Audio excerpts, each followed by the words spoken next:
सन 2154 में इंसानों को हराने के बाद जैक नेतिरी के साथ खुशी खुशी पेंडोरा ग्रह पर ही रहने लगता है और अब उसके 3 बच्चे हैं, बेटा नेतयामोर लोक और बेटी टूक। डॉक्टर ग्रेस के अवतार से हुई बच्ची किटी की देखभाल भी वही दोनों करते हैं। इंसानों के धरती पर लौट जाने के बाद उन्हें एक छोटा इंसानी लड़का स्पाइडर मिलता है। जैक इसे भी गोद ले लेता है और अपने बच्चे की तरफ प्यार करने लगता है। स्पाइडर बाकी नाविस के साथ ही खेलता कूदता है और उन्हें अपनी फैमिली मानता है, पर नेतिरी उसे हमेशा एक एलियन के रूप में देखती है। एक रात जब जैक नेतिरी के साथ लेटकर आसमान की ओर देख रहा होता है, तब उसे एक नया तारा दिखाई देता है जो कि बहुत ज्यादा चमक रहा होता है। दरअसल ये एक तारा नहीं बल्कि इंसानों का स्पेसशिप होता है और जैक को जैसे ये बात पता चलती है वो वहाँ से भागने लगता है। स्पेसशिप से निकल रही आग की वजह से पूरा जंगल जलने लगता है। स्पेसशिप का गेट खुलता है और उसमें से रोबो सूट पहने हुए इंसान निकलते हैं और सब कुछ तहस नहस करने लगते हैं।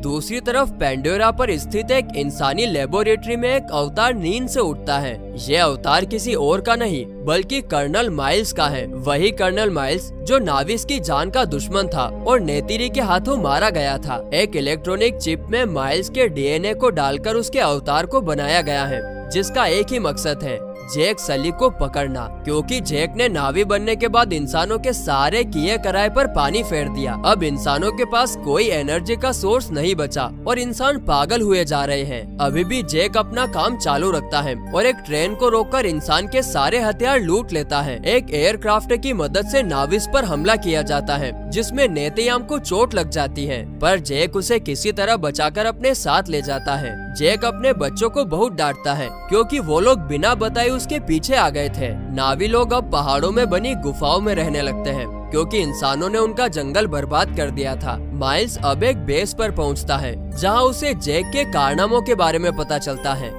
बेस की जनरल उसे बताती है कि अगर तुम चाहते हो कि पेंडोरा ग्रह हमारे कुछ काम में आए तो तुम्हें जैक को पकड़ना होगा। हमारी पूरी आर्मी उसे तलाश रही है, पर पहाड़ों में जाने के बाद उसका कोई सुराग नहीं मिलता। माइल्स तुरंत कुछ और अवतार्स को लेकर जैक को ढूंढने निकल जाता है। वो सबसे पहले उस जगह पर जाता है जहाँ पर पिछली बार नाविस से उसकी लड़ाई हुई थी। जैक के बच्चे भी घूमते घूमते उसी जंगल में पहुँच जाते हैं और अजीबोगरीब एक्टिविटीज देखकर तुरंत जैक को खबर देते हैं। जैक उन्हें दबे पाव वहाँ से भागने को कहता है और बच्चे ऐसे ही करते हैं, पर माइल्स को किसी के होने की भनक लग जाती है और वो उन्हें पकड़ लेता है। स्पाइडर को देखकर माइल्स समझ जाता है कि ये मेरा ही बेटा है जो मरने के बाद यही छूट गया था। माइल्स अपने आदमियों से इन बच्चों को कैद करके बेस ले जाने को कहता है, पर तब तक जैक और नेतिरी वहाँ पहुँच जाते हैं और छुपकर अपने हथियारों से उन पर हमला करने लगते हैं। फाइट के बीच से वो अपने बच्चों को अपने साथ लेकर भाग जाते हैं, पर स्पाइडर वहीं छूट जाता है।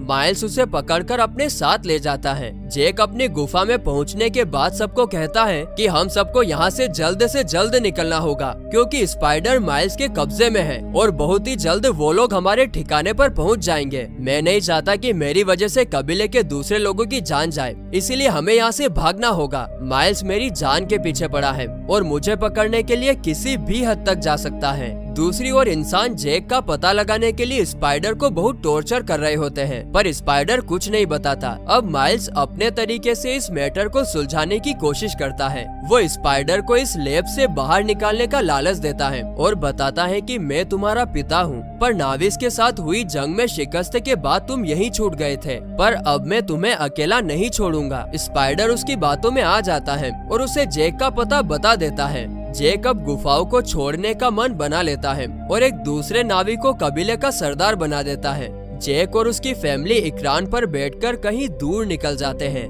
वो लोग कई समुद्रों को पार करने के बाद एक अनोखे आइलैंड पर पहुंचते हैं। इस आइलैंड के लोग पानी और समुद्र दोनों जगहों पर रहने में सक्षम होते हैं। उस कबीले के लोग जैक और उसकी फैमिली को देखकर किनारे पर इकट्ठा हो जाते हैं। जैक और उसकी फैमिली इन लोगों से अलग थी, इसीलिए वो लोग इन पर शक भी करने लगते हैं। नए लोगों के आने की खबर सुनकर उस आइलैंड का सरदार भी वहाँ आ जाता है। जैक उससे रिक्वेस्ट करता है कि मुझे और फैमिली को यहाँ रहने दिया जाए, पर सरदार कहता है कि हम लोग पानी में रहते हैं और तुम लोग हमारे साथ इस आइलैंड पर नहीं रह पाओगे। पर जैक कहता है कि हम लोग यहाँ के हिसाब से ढल जाएंगे और बिना किसी को परेशान किए शांति से रहेंगे। ये सुनकर सरदार उसकी बात मान लेता है और अपने बच्चों से नए लोगों को यहाँ के तौर तरीके सिखाने को कहता है। उसके बेटे और बेटी जैक और उसकी फैमिली को वहाँ के तौर तरीके बताते हैं और साथ ही वहाँ के क्रिएचर की सवारी करना भी सिखाते हैं। सभी लोगों को पानी के अंदर सांस रोकने में परेशानी हो रही थी, पर ग्रेस की बेटी किटी बहुत ही आराम से रहने लगती है। वहाँ का सरदार जैक को ट्रेनिंग देता है,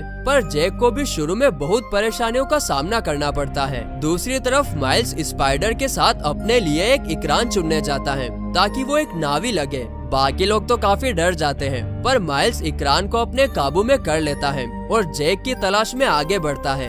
एक दिन जब किटी पानी में खेल रही होती है, तब सरदार के बच्चे आकर वहाँ उसका मजाक उड़ाने लगते हैं, जिससे किटी बहुत बुरा फील करती है। लेकिन ये सब देखकर किटी के भाई गुस्सा हो जाते हैं और सरदार के बच्चे की पिटाई कर देते हैं। जब जैक को ये बात पता चलती है तो वो बहुत गुस्सा हो जाता है और अपने बच्चों को डांटता है। जैक कहता है कि हमें यहाँ पर हमेशा के लिए रहना है, इसीलिए तुम लोग सबसे दोस्ती बना कर रखो। अगले दिन लोग जाकर सरदार के बेटे से माफी मांगता है और उसकी तरफ दोस्ती का हाथ बढ़ाता है, पर सरदार का बेटा उसके साथ दोस्ती का बहाना बनाकर उसे मौत के मुंह में धकेल देता है। दरअसल वो लोग को एक खूंखार मछली के पास ले जाकर छोड़ देता है। लोग बहुत कोशिश करता है, पर पानी में उसकी स्पीड इतनी नहीं होती कि वो वहाँ से भाग सके। वो मछली लोग को मारने वाली होती है कि वहाँ एक दूसरा बड़ा क्रिएचर आ जाता है। लोग की सांस घुटने लगती है और वो बेहोश हो जाता है।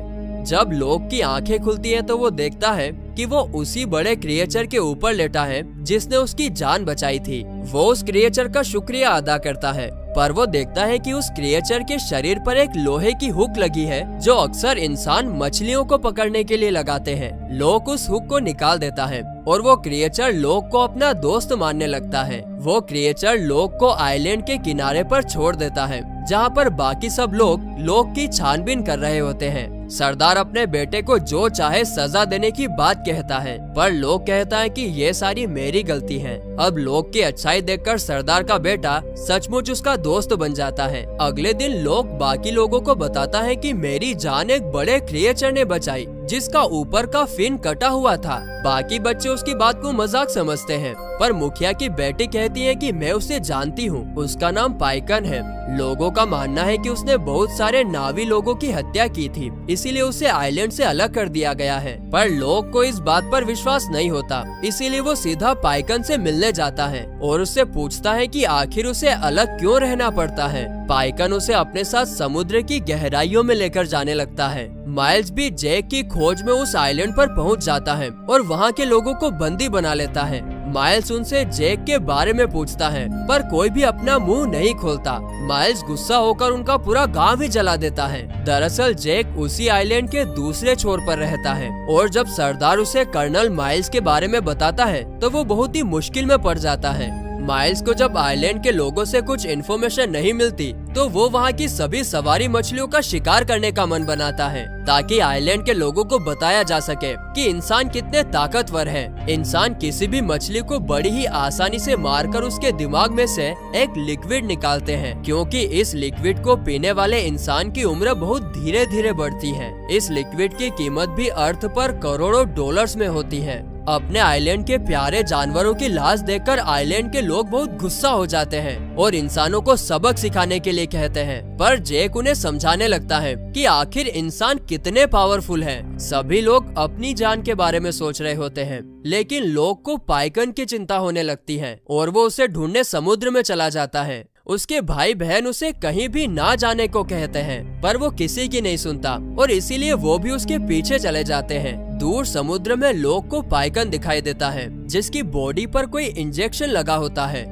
लोग जाकर उस इंजेक्शन को निकालने लगता है, पर तभी उसे एक बड़े से हंटर शिप पर आते हुए अवतार दिखते हैं। लोग तुरंत इस बात की जानकारी जैक को देता है और जैक तुरंत नाविस को लेकर उनकी तरफ आने लगता है। लोग बड़ी ही मुश्किल से पाइकन की बॉडी से इंजेक्शन को निकालता है, जिससे पाइकन की हालत ठीक हो जाती है, पर तब तक हंटर शिप उनके पीछे पड़ जाती है। वो लोग भागने की बहुत कोशिश करते हैं, पर आखिरकार माइल्स के जाल में फंस जाते हैं। माइल्स उन्हें अपने इक्रांस की मदद से हंटर शिप में ले जाता है और उन्हें बंदी बनाकर जैक को शिप पर अकेला आने के लिए कहता है। जैक अकेला शिप की तरफ बढ़ रहा होता है, पर अचानक पाइकन वहाँ आकर शिप पर हमला कर देता है। मौके का फायदा उठाकर जैक और उसके साथी भी शिप पर हमला कर देते हैं, जिसकी वजह से शिप टूटने लगती है। नेतिरी अपने इकरान पर बैठकर शिप में चली जाती है और अपने बच्चों को बचा लेती है, लेकिन इस बार किटी फंस जाती है और भागने के दौरान नेतयाम को गोली लग जाती है और उसकी मौत हो जाती है।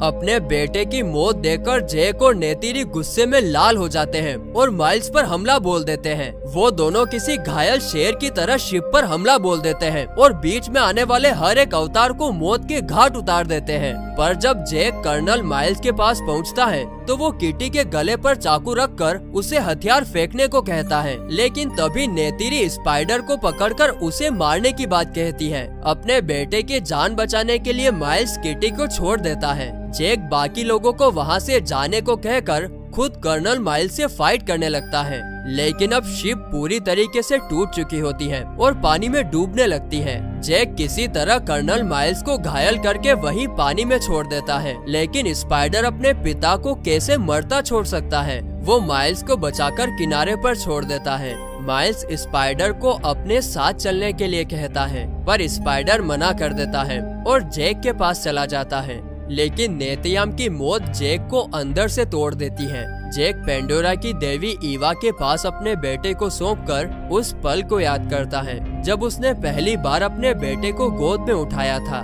पर इस बार न किसी की जीत हुई न किसी की हार। जैक और नेतिरी ने अपने बेटे को भी खो दिया और उल्टा कर्नल माइल्स के पास अब और ज्यादा इन्फॉर्मेशन है और साथ ही एजिंग स्लो कर देने वाला लिक्विड भी।